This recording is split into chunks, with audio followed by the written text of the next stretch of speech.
দাসপুরে এসে ধূপ কারখানায় কর্মহীন শ্রমিকদের ক্ষোভ শুনলেন অভিনেতাদের। এরই সঙ্গে তিনি মাঠে দাঁড়িয়ে অভাব অভিযোগ শুনলেন।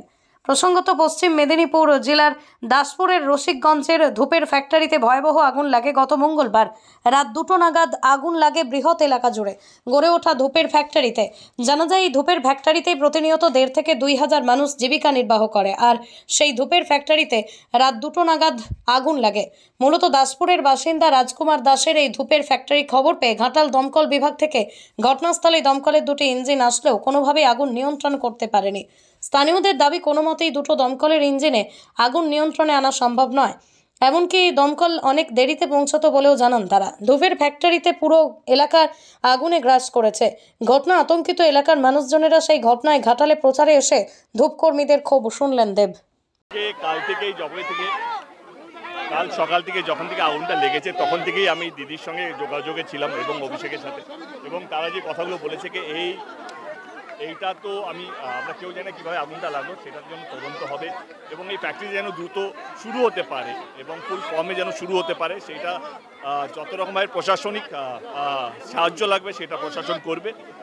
এবং যেই কর্মীগুলো ইনফ্যাক্ট কালকে রাত অবধি আমাদের কাছে 240 জনের মতো নাম ছিল যে এই কর্মীরা এই 3টে ফ্যাক্টরি আছে ওনাদের এই ফ্যাক্টরিটাই মূল ফ্যাক্টরি, যেখানে 250 জন ছিল। দিদি কথা দিয়েছেন যে তাদেরকে 6 মাস অবধি যতদিন না এই ফ্যাক্টরিটা শুরু হয় তাদেরকে প্রত্যেকজনকে 2,500 টাকা করে প্রতি মাসে দেওয়া হবে।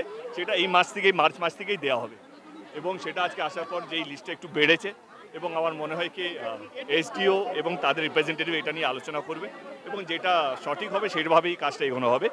মূল উদ্দেশ্য হচ্ছে কি এইখানে যেন ফ্যাক্টরিটা তাড়াতাড়ি শুরু হতে পারে। যারা এই ফ্যাক্টরি ডিপেন্ড করে নিজেদের সংসার চালায়, যেই মা বোনেরা বা যেই ভাইয়েরা সংসার চালায়, তাদের এই অগ্নিকাণ্ডের জন্য বা এরকম একটা সময় যেন তারা যেন দুঃখে না থাকে, সেটাই দায়িত্ব দিদি নিয়েছেন।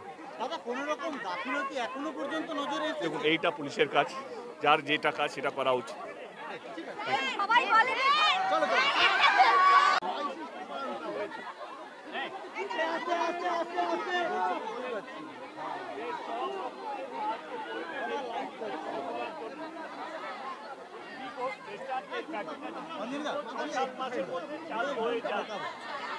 এটা প্রথম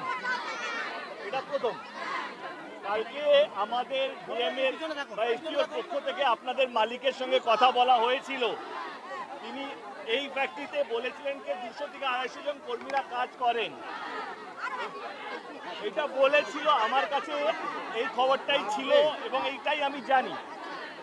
এবং দিদি তখনই তৎকালীন বলেন যে এই 200-250 জন যে কর্মীরা আছে